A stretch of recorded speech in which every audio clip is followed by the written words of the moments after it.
주 1타 경제 코너 권혁중 경제평론가와 경제 이슈 정리해드리고요. 이어서 거두절미 각설하고 정치 토크로 이어가겠습니다.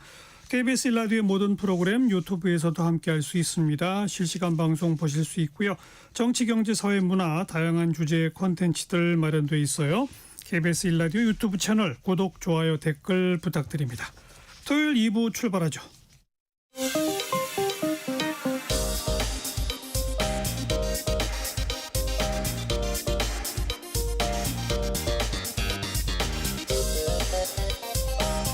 팩트체크 진짜 뉴스 정관용의 시사본부 KBS 1라디오 들어보면 압니다.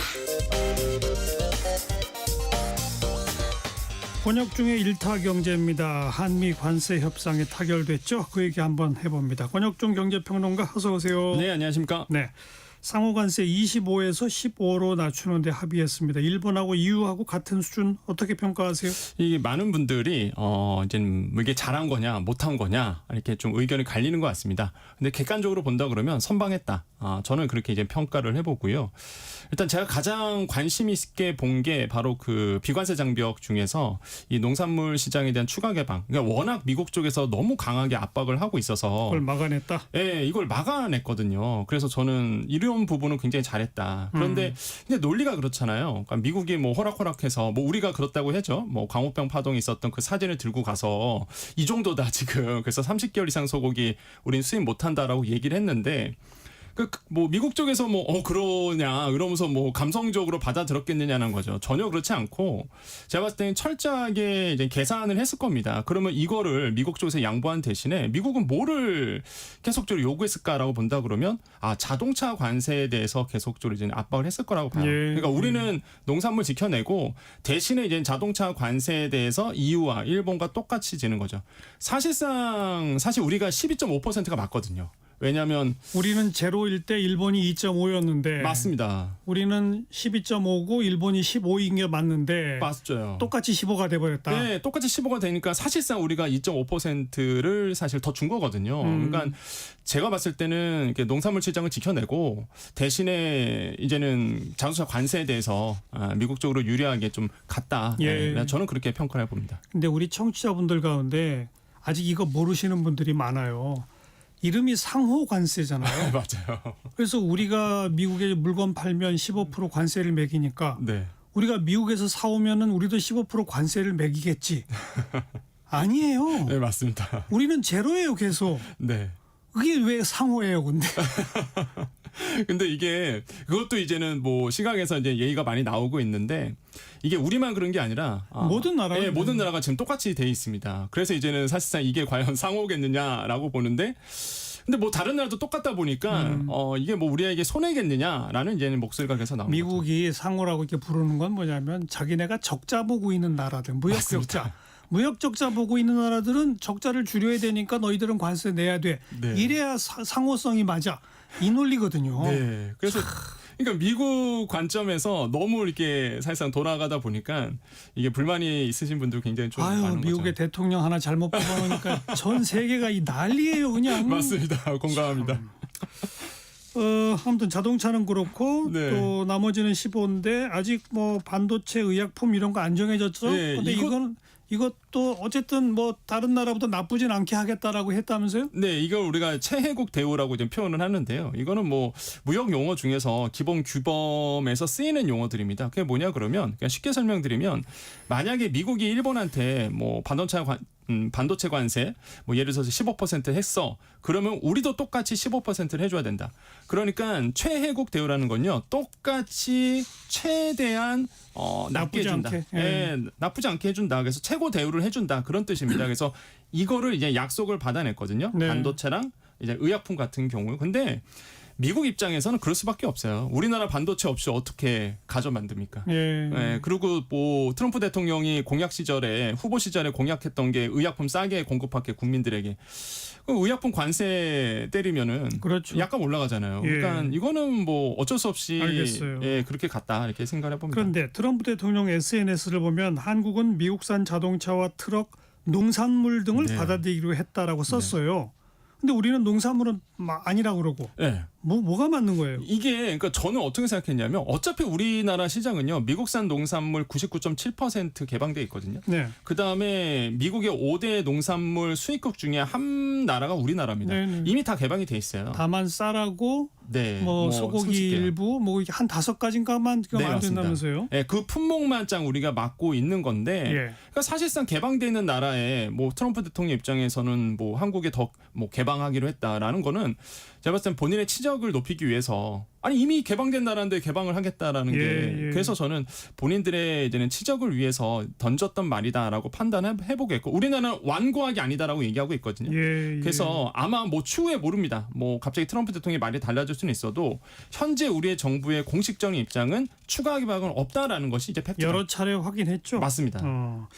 뭐 조선 마스가 이게 아주 큰 공을 세웠다. 네. 뭐 맞죠? 예, 이거는 정말 공감하는 게 사실 이제 마가라는 거는 미국을 다시 한번 위대하게 만들겠다라는 표현이었죠. Make America Great Again. 맞습니다. 근데 거기에 그 속에 아메리칸 쉽빌딩 이렇게 들어간 거죠.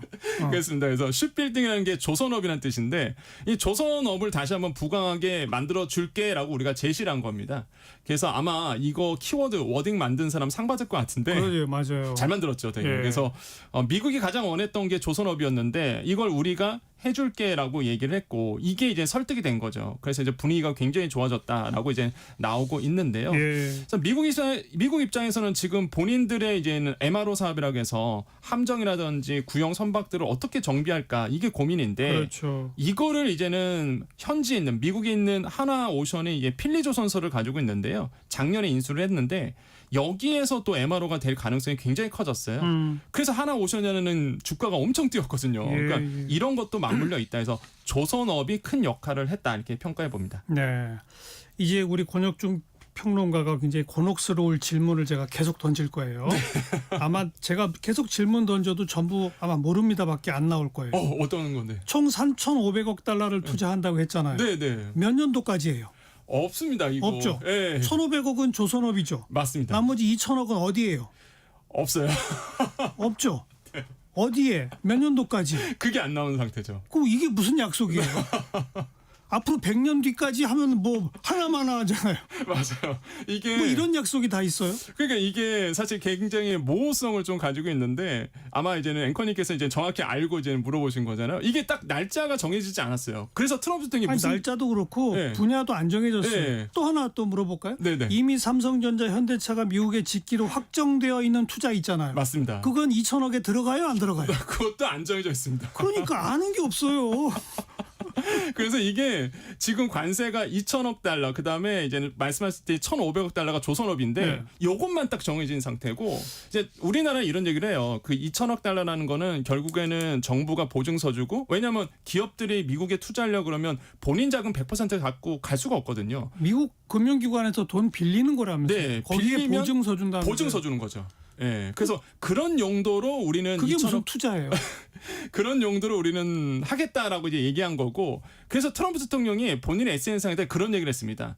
그 2천억 달러에 대한 투자 금액을 내가 지정하겠다. 그러니까 자기가 지정한다. 거기서 얻는 수익의 90%는 미국이 미국이 갖는 갖고 한다. 말이 됩니까?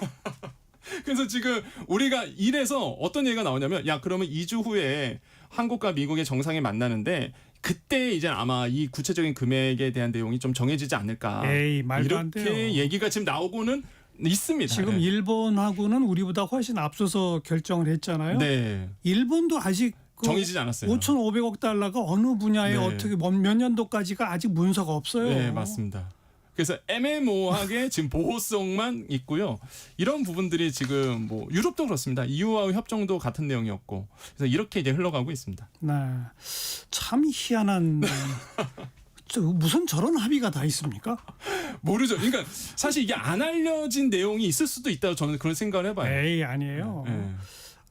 앞으로 몇 년도까지 어떤 분야에 또 얼마씩 어떻게 투자한다는 건 사실 지금부터 따져봐야 아는 거지. 맞습니다. 2주일안에 그걸 어떻게 확정 짓습니까? 참. 그리고 투자라는 게 뭐 정부가 하나요? 기업이 하는 건데? 기업이 하죠. 참. 네. 하여튼 우리만 그런 게 아니라 일본도 EU도 똑같은데 똑같습니다. 그냥 이걸 합의라고 퉁치고 넘어가고 있다. 네. 이거 우리가 알고 있어야 됩니다. 네, 네. 한미 정상회담도 일단 2주 안으로 확정은 됐죠. 근데 여기서는 이제 뭐 군사 문제, 안보 문제도 나올 거라면서요. 근데 지금 가장 큰 이슈가 아마 이제 정상회담 때 아마 방위비 분담금 얘기가 나오지 않을까 이런 얘기가 지금 흘러나오고 있고 특히 이제 미국산 무기를 추가 구매한다든지 아니면 우리나라가 이제 대한항공이 되겠죠. 미국산 이제 비행기를 어느 정도 더 구매할 것인가 이런 얘기가 아마 이제는 정상회담 때 주요 아젠다로서 의제로서 아마 나올 거다, 세팅이 될 거다라는 얘기가 나오고 있습니다. 그래서 결국에는 이 정상회담이 있기 전에 아마 실무진을 만날 거잖아요. 거기에서 최대한 국익 우선으로 또 얘기가 물론이죠. 예, 흘러가야 되지 않을까 이렇게 보고 있습니다. 네, 경제평론가 권혁중 씨 고맙습니다. 네, 감사합니다.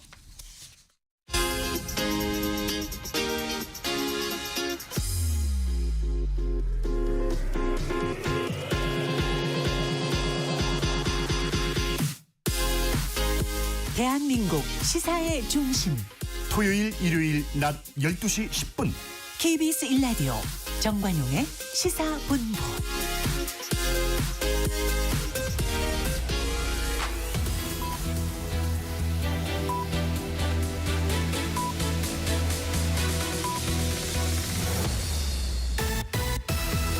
고두절미 각설하고 고고고 갈 때까지 가보자.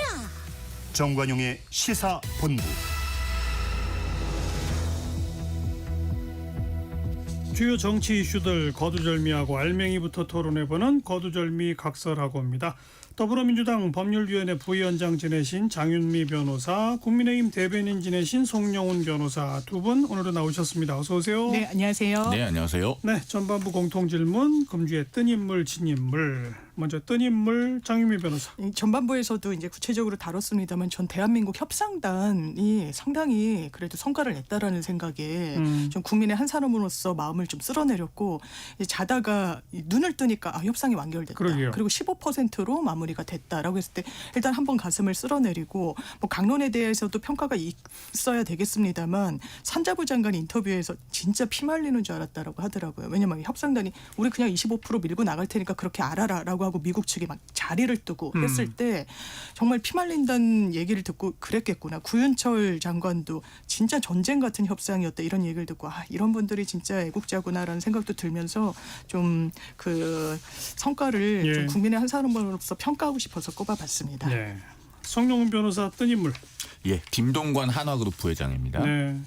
그 관세 협상은 일단 우리는 최악의 상황을 잠시 면했습니다. 그러나 본격적인 협상은 이제부터죠. 왜냐하면은 3,500억 불이라고 하는 어마어마한 돈을 언제 어떻게 될지가 하나도 확정된 게 없습니다. 조금 아까도 제가 그 얘기를 했는데. 그래서 본 게임은 앞으로인데 예. 그러나 어쨌든 이 최악의 상황을 피하는 데 있어서 우리 기업인들이 굉장히 큰 공헌을 했습니다. 뭐 이재용 삼성전자 회장, 정의선 현대차 회장 다 미국에 날아갔습니다만 예. 특히 이제 김동관 부회장을 이례적으로 재계 인사를 금주의 뜬 인물로 꼽으면서까지 거론하는 이유는 미국에서 이 관세 협상 직전에 해군부 장관이 한화 필리오션 필리조선소를 예. 방문해서 확인을 했죠. 그리고 이 마스카 프로젝트라고 하는 것이 어쨌든 협상을 타결 짓는 데는 굉장히 도움을 줬다고 그렇죠. 보입니다. 여기에 있어서 중요한 역할을 한 것은 역시 세계에서 인정받는 조선 업체들을 이끌고 있는 우리 기업인들이고 그 역할을 한번 평가해보자는 차원에서 김동관 한화그룹 부회장을 이번 주에 뜬 인물로 선정을 하겠습니다. 예. 자, 금주의 진 인물로 갑시다. 장윤미 변호사. 누가 뭐래도 윤석열 전 대통령인 것 같습니다. 정말 너무 자주 져요 요새. 근데 제가 웬만하면 저도 꼽고 싶지가 않더라고요. 그런데 어제 보여줬던 모습은 이미 바닥을 본 줄 알았는데 더 지하가 있었구나. 이거는 정치인이 아니라 전직 대통령이 아니라 한 명의 그냥 개인으로 보더라도 수호지심이 없구나. 그러니까 제가 한 언론사 이제 논설위원분을 만날 일이 있었는데 이 건으로 단건으로 위자료 청구 소송하고 싶다는 거예요. 너무 수치스러워서. 왜냐하면 10만 원씩 인정됐던 것도 계엄의 불법성 때문이었는데 그때 재판부가 썼던 표현이 충격, 공포, 수치심 이런 부분이었거든요. 근데 더 심했던 것 같습니다. 국민들한테 너무 창피함을 줬다.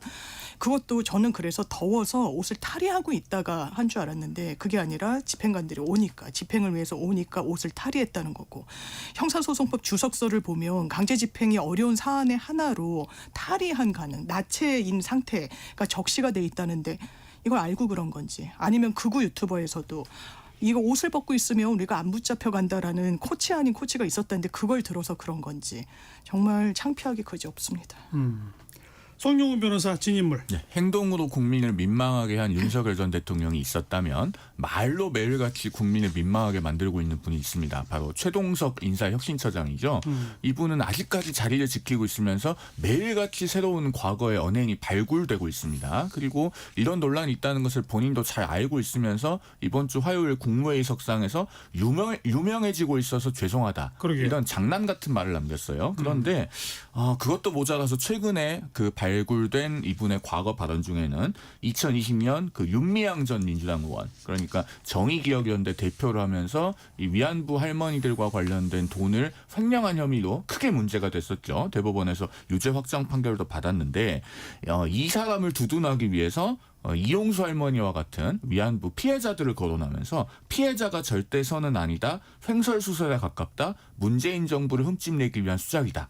이렇게까지 했다는 거예요. 이러면은 고위공직자로서의 적합성이 전혀 없는 분입니다. 예. 왜 이재명 대통령이 이 사람에 대해서 이렇게 유독 인사 조치를 망설이는가 묻지 않을 수가 없습니다. 자, 윤석열 전 대통령 얘기가 나왔으니까 그 얘기 조금 짚어봅시다. 왜 이렇게 행동한다고 생각하세요, 우선? 조사받기가 겁나는 거겠죠. 일단 김건희 특검에서 소환한 그냥 거니까. 가서 묵비권 하면 되잖아요. 그럴 용기도 없어 보이고요. 아마 버티는 게 상책이라고 생각하는 것 같고. 무슨 상책이죠?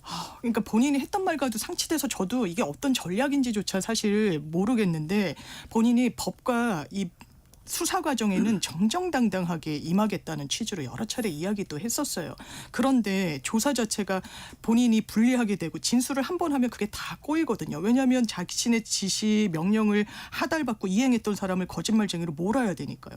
그런데 지금 공천 개입과 관련해서 김건희 특검에서 들여다보겠다는 건데 명태균 씨도 최근에 이제 소환을 했고 조사까지 했고 본인의 육성이 나왔습니다. 아마 유구무원일 거예요. 말할 수 없을 겁니다. 본인이 국민 앞에서는 나 그 당시에 너무 바빠서 공관위원장이 누군지도 모른다고 했는데 육성에선 지금 공관위원장 윤상현한테 얘기를 해놨으니까 잘 될 거라는 취지로 이야기를 해요. 국민 앞에 눈 하나 깜짝하지 않고 거짓말했던 겁니다. 윤상현 대통령이. 의원도 전화해서 그런 얘기 했다는 걸 또 인정했잖아요. 인정했죠. 실토했고. 예.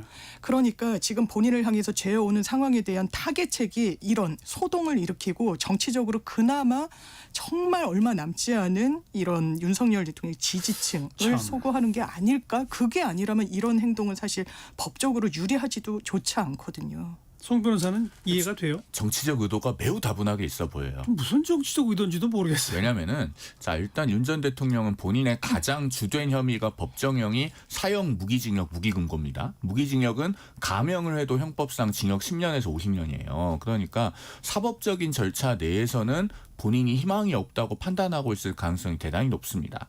그래서 장외에 있는 본인의 지지 세력을 규합하고 어떻게든 유지되게 하는 것이 목표가 아닌가 하는 생각이 들어요. 그것을 우리가 합리적으로 추론해 볼 수 있는 점이 영치금에 대한 본인의 반응입니다. 왜냐하면은 지난번에 변호인이 영치금 계좌를 공개해서 한 번에 한도 금액인 400만 원까지 다 들어왔다고 하잖아요. 그걸 본인이 인지하고 있을 겁니다. 안에서 쓸 수 있는 상태가 됐잖아요. 그리고 영치금이 없으면 실제로 생필품을 안에서 구매를 못해요. 알고 있을 텐데 그것을 돌려주라라든가 혹은 앞으로 이런 것 하지 말아달라라는 메시지는 안 나옵니다. 그러면은 장외의 지지 세력이 유지되기를 원한다고 보고 있을 수 있고 그러면은 지금 이렇게 특검의 체포영장 집행 시도에 대해서 수위를 풀어헤치면서까지 저항하는 것은 강제로 끌려가는 상황이 발생하고 그것이 언론 보도 같은 것을 통해서 사진으로 노출되면서 지지층이 자극돼서 다시 한번 결집되길 원하는 참. 정치적 의도가 있을 수 있어요. 그러면은 특검이 이렇게 피의자가 원하는 의도에 맞춰줘야 될 것인가 이것은 한 번쯤은 좀 고민해 볼 필요가 있습니다. 법적으로는 당연히 조사할 필요성이 있죠. 특히나 내일 모레 공소시효가 끝나는 혐의도 있지 않습니까? 그러니까요. 공직선거법상 허위사실 공표. 그러나 윤 전 대통령이 이렇게까지 정치적인 의도를 보이는 행동을 하고 있다면 어떻게 대처해야 될 것인가 좀 숙고가 필요하지 않나 하는 생각도 들긴 합니다. 그러니까 뭐 특검이 다음번에 와서는 진짜 물리력을 동원하겠다라고 경고하고 돌아갔다는데 뭐 굳이 진짜 물리력을 동원해서 끌고 가봤자 또 얘기 안 하면 소용없는데 네. 아유 굳이 그럴 이유가 있나 싶기도 해요. 그런데 그러나 또 한편에서는 네. 법 앞에 평등한데 법은 그 체포영장 발부받았으면 집행해야지 그걸 왜 놔두느냐 이런 얘기도 또 있고. 공권력을 무력화시키는 모습을 보여주면 저는 안 된다고 생각합니다. 자법만도 못하다 이런 게 오늘 이제 사설의 내용인데 이른바 많은 범죄자들이 무슨 생각을 하겠습니까? 야 이거 옷을 벗으면 되겠구나. 나 그냥 안 나가야 되겠다. 왜냐하면 모든 피의자들은 어쨌든 재판을 좀 연기하고 싶어 해요. 그리고 재판이 어쨌든 1심이 6개월밖에 안 되기 때문에 나 풀려나가지고 그러면 이제 재판을 계속 끌고자 하는 그런 상황인데 이런 상황을 그냥 뒷짐지고 있으면 어떻게 파악하겠습니까? 그러니까 이게 예전에는 구속영장 있을 때 구인, 구금, 이 구인의 효력으로 한번 이 내란 특검에서 끌고 나오려다가 강제 예. 인치하려다가 이제 말았는데 이거는 별도로 소환을 위한 강제력까지 수반해서 이 책상 앞에 앉혀도 된다라는 허가증이 법원으로부터 나온 거예요. 더 엄중합니다. 그러니까 그 모습은 보여야 한다. 저는 그게 사법정의라고 저는 생각합니다. 장 변호사는 보여야 한다. 네. 송 변호사는 약간 이걸 나눠서 봐야 되는데요. 집행을 해야 한다고 보여야 한다는 조금 다릅니다. 어제 그 특검의 브리핑에서 어떤 기자가 좀 부적절한 질문을 한 것이 화제가 되고 있죠. 뭐죠? 속옷의 종류가 뭐였냐. 아이고. 뭐 이런 그 질문을 하고 뭐 색상도 물어봤다고 하는데 저는 그런 것이 우리 언론이 해야 할 질문이라고 생각하진 않아요. 윤 전 대통령의 태도와 행동은 분명하게 잘못됐는데 그렇다고 그것을 가십거리로 만들고 나아가서 본인의 지지층의 결집을 유도하는 그런 윤 전 대통령의 의도에 언론이 호응해줘서도 안 되는 것 아니겠습니까? 자 그러면은 특검이 영장을 다시 한번 집행할지는 그건 특검의 재량의 영역입니다. 그런데 만약에 집행을 하더라도 1월 15일에 이제 공수처에 의해서 체포가 될 때도 우리 언론이 그 공수처 연문으로 들어가는 모습을 사진으로 찍어서 공개가 됐잖아요. 국민이 알 권리의 영역이긴 해요. 그러나 지금 윤 전 대통령이 의도하는 것은 가령 본인이 수갑을 찬다든가 포승줄에 묶인다든가 이렇게 해서 특검 사무실에 들어가는 장면이 노출되는 걸 내심 원하고 있지 않나 하고 보여집니다. 그러면은 과연 언론이 그런 모습을 적극적으로 담아내고 보도를 하고 해서 어떻게 보면 우리 사회에서 윤 어게인이라고 하는 흐름이 또 한 번 준동하게 도와주는 것이 옳은가 여기에 대해서는 좀 고민해봐야 된다는 겁니다. 아유 뭐 이러나 저러나 전 뭐 대세에 큰 지장은 없다고 대세 보고 시장은 없을 겁니다. 참 근데 아무튼 이런 얘기를 계속 하게끔 만드는 건 정말 답답한 노릇이네요. 그나저나 두 분 다 변호사시니까 지금 무려 395시간의 접견을 했다. 좀 그럴 수 있다고 보는데 저녁 6시 이후에도 했다. 주말에도 네. 했다. 맞습니다. 이게 법적으로 가능한 거예요? 아니면 특혜를 준 거예요? 이게 기준 같은 걸 보면요. 주말 접견은 주중에 뭐 이제 노역에 완전히 집중적으로 투입이 돼가지고 주중 접견이 안 될 때 이게 주말에 한 거나 이게 장소 이동 접견 같은 경우도 미성년 아동이 있을 때 좀 해준다거나 그러니까 서울구치소장이 이게 재량권이 좀 부여돼 있는 부분이 있거든요. 그러면 아니 근데 무슨 노역을 했어요? 미성년 아동이 어디 있어요? 그러니까요. 아무 그게 없고요. 네. 지금 변호인 접견도 뭐 밤 9시 넘어서도 그러니까요. 그러니까 접견을 했었다는 거고 그러니까 일과 시간도 지나고 이건 특혜 중에 특혜예요. 근데 이제 서울구치소장이 수원구치소장이었거든요. 전에. 근데 이제 민주당 의원들이 이화영 전 지사를 좀 접견하고 싶다고 했을 때 불허했습니다.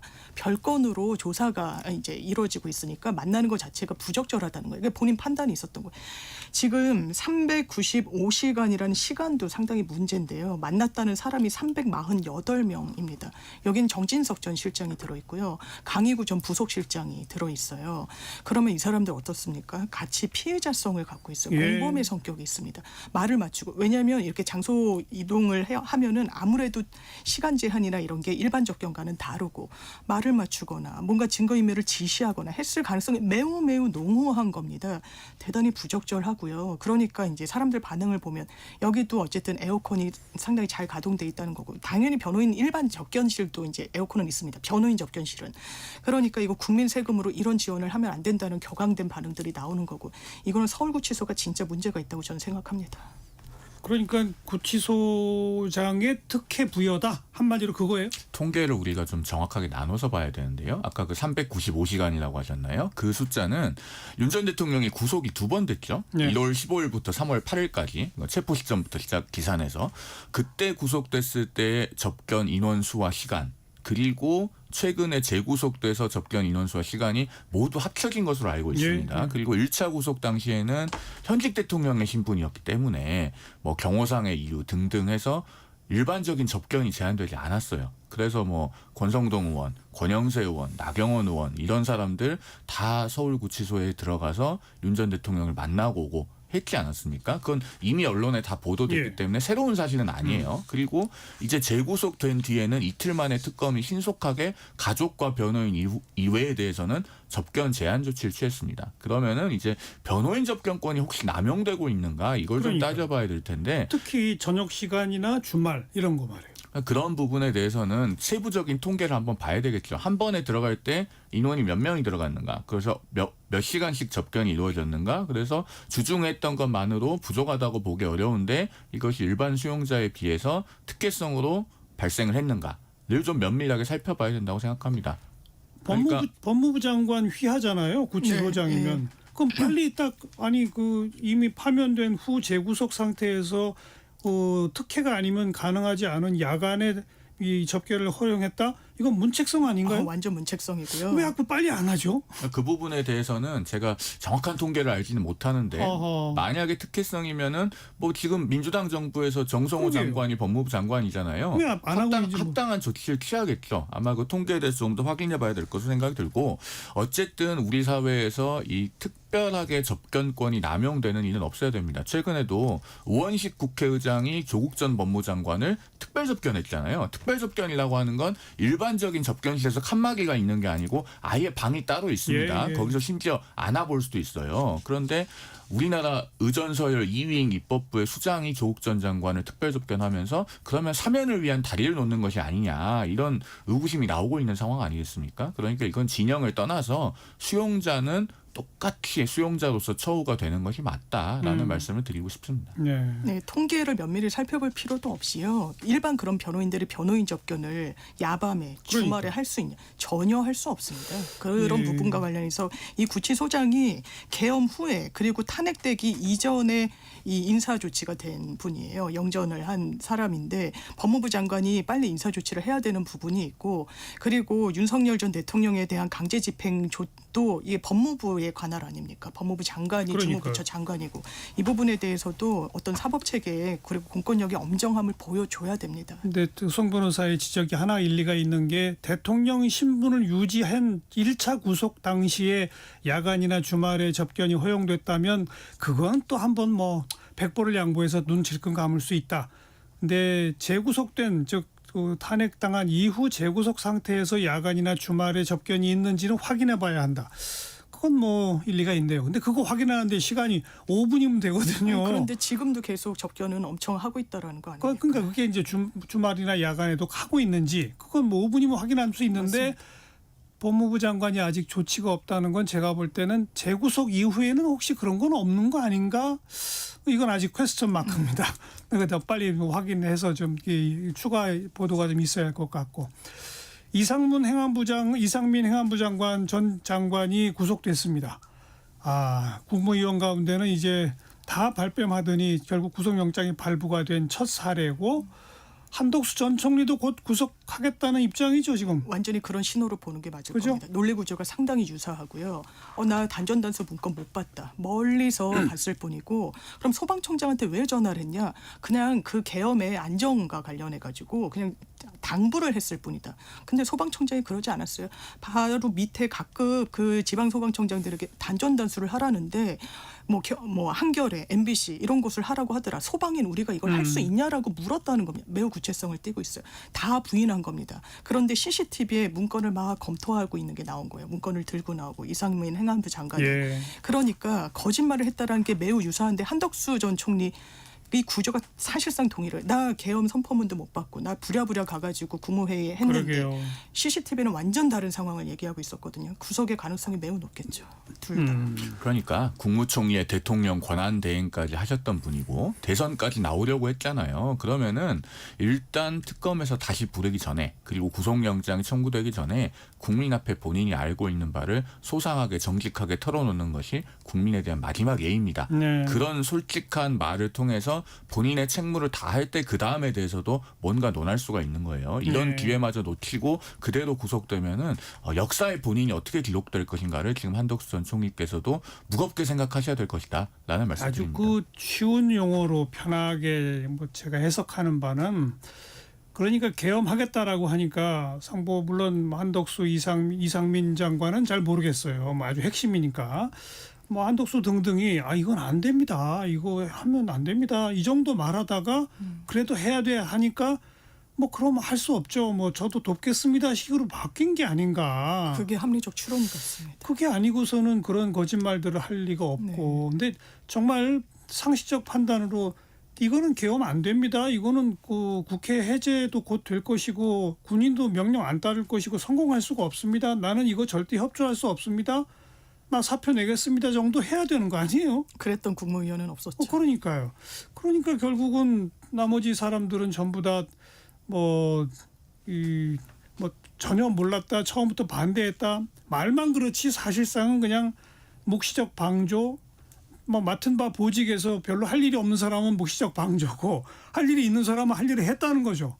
그래도 우리가 그 상황에서 즉각적으로 상식적인 판단을 하고 그것을 공언을 하고 실행에 옮긴 집권 여당 대표는 있었다라는 점을 좀 이 국무위원 국무총리와 대비해서 좀 기억을 해주시면 좋겠습니다. 그러니까 이제 한동훈 전 대표는 이제 전혀 별개로 하고 그 당시 내각의 전체 분위기가 어땠는지가 저는 그런 면에서 그림이 그려지는 것 같아요. 그래서 전선이 좀 갈리는 것 같아요. 막판에 불렀던 사람들은 뭐 이게 뭐냐 안 됩니다라고 하는 거에서 그치고 그 이후에 불렀던 사람들은 또 심의 권한을 침해당했다는 피해자성으로 또 특검에서 불렀고 그러니까 국무위원들도 좀 분별이 되는 것 같습니다. 네. 뭐 김영영 국방부 장관이야 그 계엄의 실질적인 그 집행자니까 뭐 처음에 구속된 게 너무나 당연한 얘기인데 나머지 국무위원들은 난 도운 거 없다, 한 일 없다라고 하다가 이제 한 일이 드러나는 거 그렇죠. 아닙니까? 그렇습니다. 그게 이상민 한덕수인 것 같습니다. 자, 1시 32분입니다. 잠깐 교통정보 전해드릴게요. 임초희 씨. 네, 이 시각 교통정보입니다. 현재 전국의 고속도로 강원권과 이어지는 길 중심으로 교통량이 집중되고 있습니다. 정체 절정은 지났고요.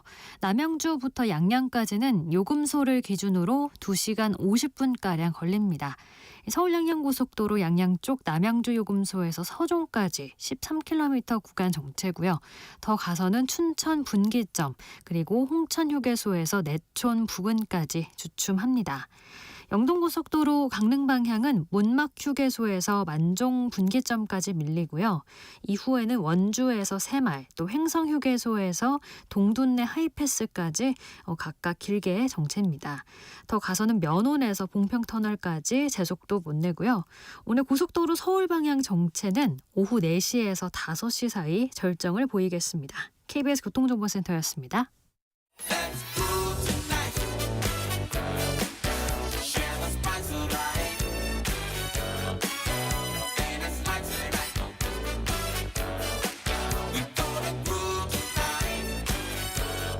국민 MC 정관용. KBS 1라디오 정관용의 시사본부. 들어보면 달라요.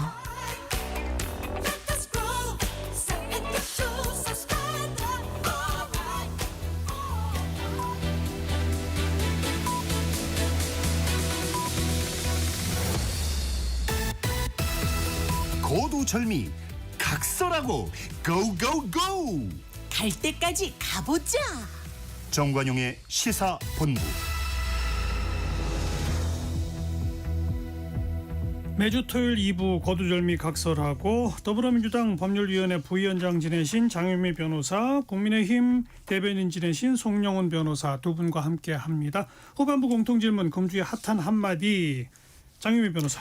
정치권에서 이제 국민의힘 전당대회가 좀 달아오르고 있고 이제 후보 면면들도 드러나고 최고위원도 그렇고 그래서 화제가 되고 있는데 앞권은 저는 장동혁 후보인 것 같아요. 그러면서 보수 유튜버들 전한길 씨를 위시한 사람들이 면접 보겠다고 하는 거 아닙니까? 거기에 어떻게 보면 쪼르르 나가서는 막 윤석열 대통령에 대한 태도를 집요하게 묻습니다. 아니 감옥에 있는 대통령을 당이 보호해주지 못할 망정. 그러니까 나는 당대표로서 그 재판에 불법이 있으면 나 당당히 얘기하겠다라고 얘기를 하고요. 더 놀라운 건 나 당대표 되면 윤석열 전 대통령 면회 가겠다. 라고 하고 있어요. 완전히 국민의힘 전당대회가 산으로 간다. 이 네. 상징적인 이 인물이 사실 당권의 유력 주자라는 점이 좀 안타까워서 꼽아봤습니다. 제가 한 말씀만 드려도 될까요? 그 장동혁 의원이 윤석열 전 대통령을 접견하고 싶으면 아주 간단한 방법이 있습니다. 윤 전 대통령의 변호인을 하면 돼요. 그러면 헌법상 보장된 권리니까 접견이 가능할 겁니다. 그런데 이제 변호인을 하려면 변호사 개업을 해야 되고 국회의원과 겸직이 안 되죠. 그러니까 지금이라도 국회의원직을 사퇴하시고 윤 전 대통령이 변호인을 하시면은 바로 접견 가능하다. 당대표 될 때까지 굳이 기다리실 필요가 없다라는 말씀을 드립니다. 네. 송영원 변호사가 대변인 하던 게 한동훈 전 대표 때고 앞으로 상당 기간 당직 맡기는 어렵겠네요. 지금의 상황에서 저는 그렇지 않을 거라고 봅니다. 자, 송영원 변호사는 금주에 한마디. 예, 진성준 민주당 정책위의장이죠. 주가가 하락하면 도리어 투자의 적기다. 어제 하루 코스피가 3.88% 하락했습니다. 126포인트가 내렸죠. 지금 주식시장에 대한 그 과세 변경으로 인해서 투자자들의 심리가 민감하게 영향을 받은 결과입니다. 여기에 대해서 더해서 관세 협상에 대한 평가가 냉정하게 결합됐다고 봐야 되겠죠. 그런데 어쨌든 진성준 의장의 이런 발언이 지금 우리 개미 투자자들 가슴에 불을 지르고 있습니다. 이 말만 한 게 아니고요. 연말에 주가가 크게 하락할 것이라고 우려할 만한 별 근거는 없다. 지금 정부 여당에서 주식 양도차익 과세하는 대주주의 기준을 50억에서 10억으로 다시 낮추려고 하고 있죠. 네. 이러면 연말마다 주가가 빠집니다. 이것에 대해서 진성준 의장이 매우 현실과 동떨어진 발언을 했는데 본인이 과거에 했던 발언까지 소환되고 있어요. 작년 9월에 JTBC 유튜브에 출연해서 저는 이제 사실 주식 투자를 하지 않기 때문에 실제적인 양태는 잘 모르겠습니다. 이렇게 얘기한 적도 있어요. 그러니까 본인은 주식도 안 해보신 분이 연말에 주가가 하락할 것이라고 할 만한 근거는 없다. 주가가 하락하면 도리어 투자의 적기다. 이런 말을 하고 있는 겁니다. 그 주식시장에 대한 과세 방안을 이렇게 주먹구구식으로 해서는 안 된다라는 분명한 말씀을 드립니다. 저는 국회의원 특히 정책위 의장은 주가에 대해서는 언급해서는 안 된다고 생각해요. 내용을 떠나가지고 오를 수도 있고 내릴 수도 있고 시장을 모르는 건데 그 주가의 향방에 대해서 뭔가 언급하는 것 자체가 잘못된 거라고 생각해요. 그냥 방향만 얘기하는 거죠. 우리 증시가 좀 더 건강해지고 계속 상승했으면 좋겠다. 이 정도 말만 하면 되는 거고 뭐 법률이 주가에 영향을 미친다? 당연히 그렇죠. 모든 법률은 주가에 영향을 미칩니다. 사실상 경제 관련 법률이라면은.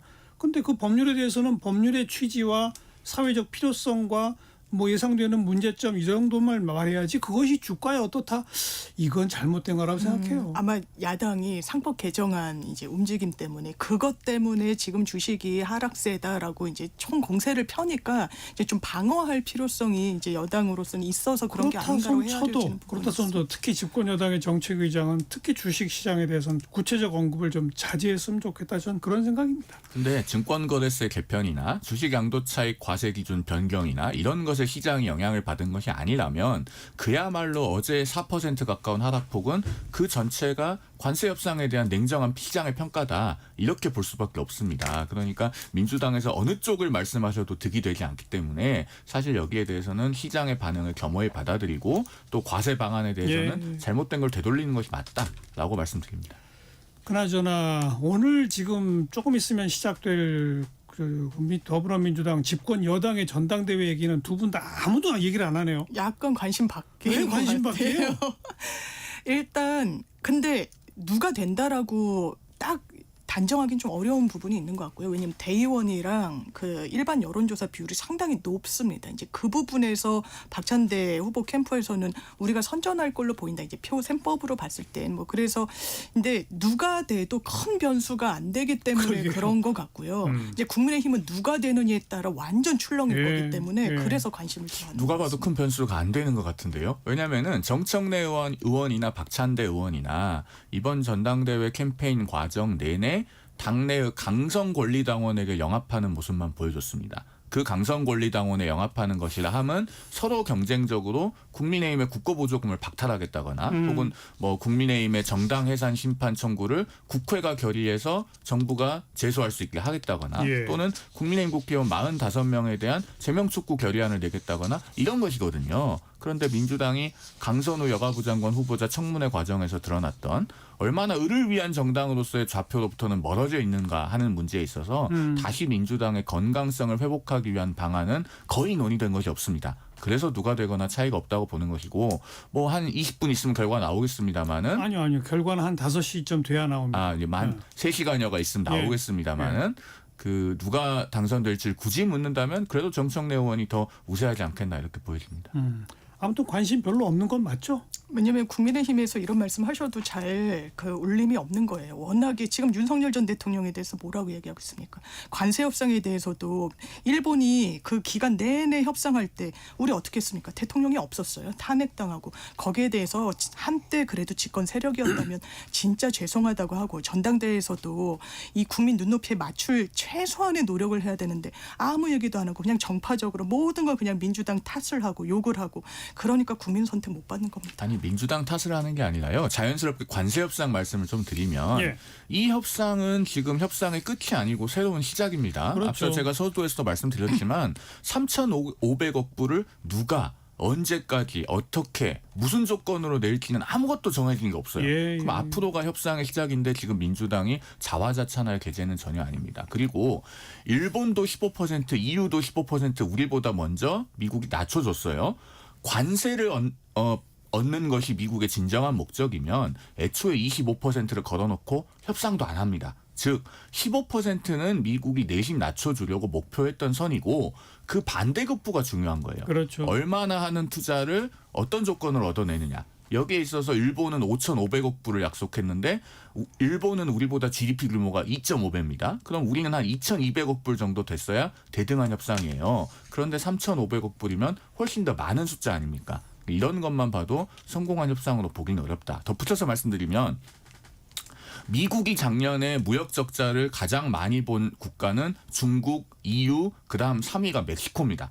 멕시코가 아직 관세 협상 타결을 못했어요. 그러면은 8월 1일부터 바로 징벌적으로 30%로 들어가야 되는데 트럼프 대통령은 오히려 멕시코에 대해서 90일 동안 25% 그대로 적용해 준다고 시한을 연장했습니다. 그 사이에 협상하자는 거죠. 그러면은 관세가 목적이겠습니까? 그 반대급부가 목적이겠습니까? 즉 반대급부를 기준으로 평가를 하는 것이 중요하다라는 말씀드립니다. 지금 이 전체 큰 틀에서 이제 2주 뒤인가요? 그 트럼프 대통령과 이재명 대통령이 만나야 되고 세부 합의가 또 이루어질 부분이 있는데 이런 맥락 속에서 야당의 역할이 너무 중요하다는 거예요. 정파적으로 접근할 게 아니라 진짜 대한민국의 국익을 보고 어떤 지원을 할 것인지를 같이 이야기해야 되는 부분이 있는데 송원석 비대위원장도 이거 15% 안 될 것을 전제로 일단 언급을 하기도 했었고 보수 진영에 계시는 스피커라는 분들이 이것 봐라 미국은 대한민국 대통령도 인정하지 않고 지금 관세에 대해서도 대단히 부정적인 전망을 늘어놓기도 했었고 그런데 트럼프 대통령이 이재명 대통령 당선을 축하한다. 이러니까 대단히 머쓱해지는 거예요. 지금 윤석열 전 대통령 지지층들은 뭐라 그럽니까? 지금도 트럼프 대통령이 나를 엄호하고 이재명 대통령 체제에 대한 불신이 있다. 나경원 의원도 뭐 쎄쎄 정부라고 폄훼하면서 이런 정치를 계속 지금도 하고 있는 게 국익에 도움이 될 것인지 아닌지 자성하시기 바랍니다. 그러니까 제가 국익을 위한 이야기를 계속 나와서 지금 방송에서 말씀드리고 있는데 송 변호사님께 드리는 말씀이 아닙니다. 그 좀 말씀드릴게요, 제가. 자, 이 마스가 프로젝트라고 해서 이제 1,500억 달러를 미국에 우리 조선업계가 투자를 한다는 것 아닙니까? 물론 이제 김용범 정책실장은 이 중에 상당 부분이 마치 보증이 될 것처럼 이야기를 하지만 첫째로 얼마가 보증이고 얼마가 대출이고 얼마가 자기 자본인지 정해진 것은 하나도 없고요. 그다음에 보증이라고 하더라도 보증은 대출이 존재하니까 보증이 있는 겁니다. 우리 조선업체들이 미국에 가서 미국 은행으로부터 돈을 빌려서 거기서 조선소 짓고 투자를 해야 보증이 존재하는 거예요. 예. 그런데 1,500억 달러면요. 우리 돈으로 210조 원 정도 됩니다. 엄청나게 큰 규모예요. 네. 자, HD 한국조선해양, 한화오션, 삼성중공업 우리나라 3대 조선업체입니다. 작년 1년 매출액 총합이 45조예요. 210조가 얼마나 큰지 감이 오실 겁니다. 자, 그러면은요. 미국의 장기간에 걸쳐서 그 정도의 투자가 이루어지면 그동안에 우리 조선업체들은 국내에는 투자를 안 해요. 그리고 미국의 조선소 지어서 배를 거기서 지으면은 그만큼 우리 국내의 조선 일자리는 감소할 겁니다. 그래서 이게 국내 산업계에 미치는 영향이 생각보다 굉장히 클 수 있어요. 물론이죠. 그 부분에 대해서 그러면은 지금 집권 여당으로서 민주당은 어떤 산업적인 대책을 갖고 있는가?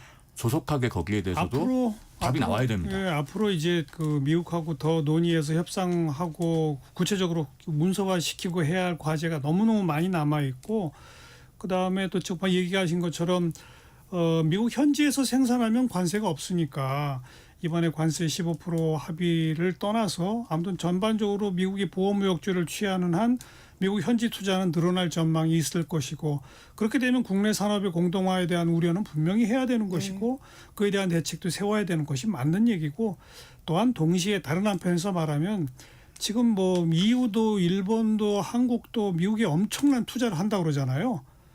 미국의 그만한 그 산업이 갑자기 이런 그렇게 커질 가능성이 있느냐? 그것도 뭐 그래서 그것도 변수고요. 심지어 지금 우리가 4년 동안에 에너지 1,000억 달러 사주기로 했잖아요. 유럽은 뭐 6천억 달러를 사준다고 그랬어요. 미국이 생산하는 에너지가 그만큼이 안 돼요. 맞습니다. 알래스카 그러니까 그 지금 발전도 미국이 지금 한다는 EU, 거예요. 일본, 한국 등등하고 합의한 내용이 전부 제가 보기에 주먹구구예요. 맞습니다. 현실성이 없는 약속을 너무나 많이 하고 있는데 네. 이거 좀 시간 갖고 차근차근 들여다봐야 됩니다. 맞습니다. 뭐 저도 그냥 그 정도만 언급을 하고요.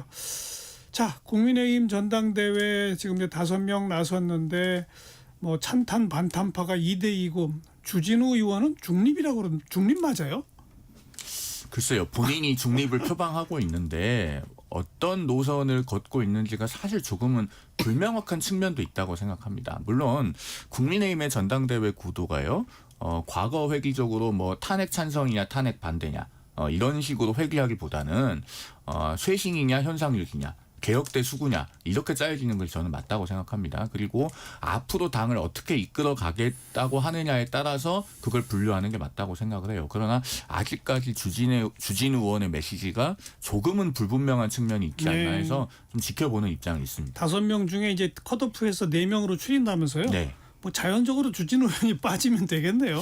저는 그거는 예단하기 어렵다고 봐요. 왜냐하면은 제가 지금 방송이기 때문에 구체적인 여론조사 수치나 이런 걸 말씀드리지는 않겠습니다만은 일단은 그 김문수 전 장관 그리고 조경태 의원 이 둘은 본선에 올라갈 것 같고, 그리고 오른쪽 끝에 계신 분들의 표심에 적극적으로 호소하고 있는 장동혁 의원 여기도 현실적으로 3명 안에 들어갈 가능성은 굉장히 높아 보입니다. 그러면 나머지 한 자리를 놓고 안철수 의원과 주진우 의원이 현재 경합 중이라고 보는 것이 그래요. 냉정한 판세 분석인 것 같습니다. 네, 네.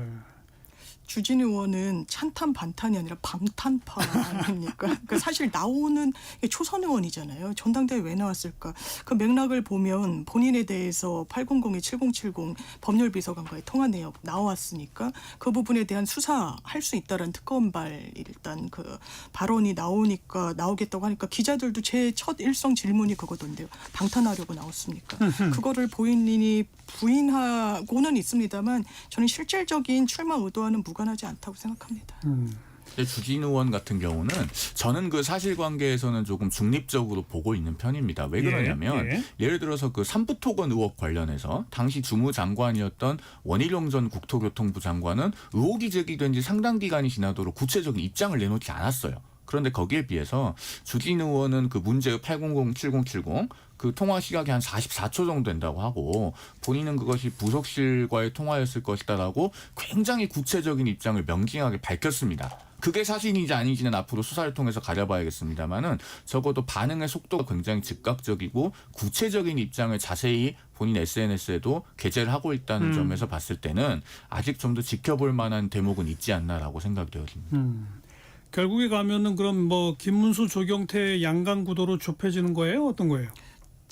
지금은 김문수, 장동혁 양강구도로 좁혀진다는 1, 2위 수치가 일단 그 완전 극우에 이 많은 표심이 몰려 있다는 지표들이 나오고 있고, 이야. 그러니까 장동혁 의원이 지금 전당대회만 생각하면, 그러니까 본인의 정치 가도만 생각하면 이런 워딩이 전 나오는 거라고 그래요? 생각합니다. 근데 지난번 대선 후보 선출할 때는 한동훈 전 대표 쪽이 그래도 한 40몇 프로까지 나왔었잖아요. 그랬었죠. 그럼 뭐 당심 80% 반영 비율은 지난번하고 비슷한 거 아닌가요?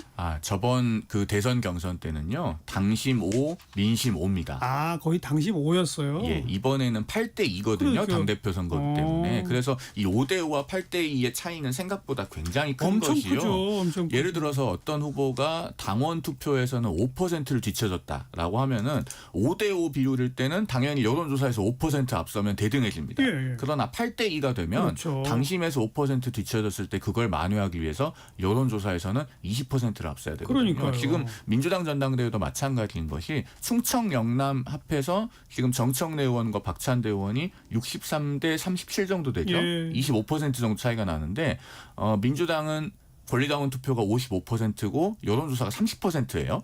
15%의 대의원 투표에서 두 사람이 대등하다고 가정해 봤을 때 그 현재 25% 정도의 권리당원 표심이 전국적으로 동일하다고 하면 그걸 메꾸기 위해서는 여론조사에서 박찬대 의원이 73대 27 정도로 크게 앞서야지 대등해집니다. 예. 이 정도로 경선에서 룰이 중요하거든요. 그러니까요. 그래서 5대5와 8대2가 8대2. 국민의힘 경선에서도 대단히 중요한 요소인 그러니까 것만은 이번에 분명합니다. 8대2다 보면은 당심이 훨씬 더 지배적이고 그러다 보면 이른바 찬탄파는 저 뒤로 밀린다? 그거 아닙니까?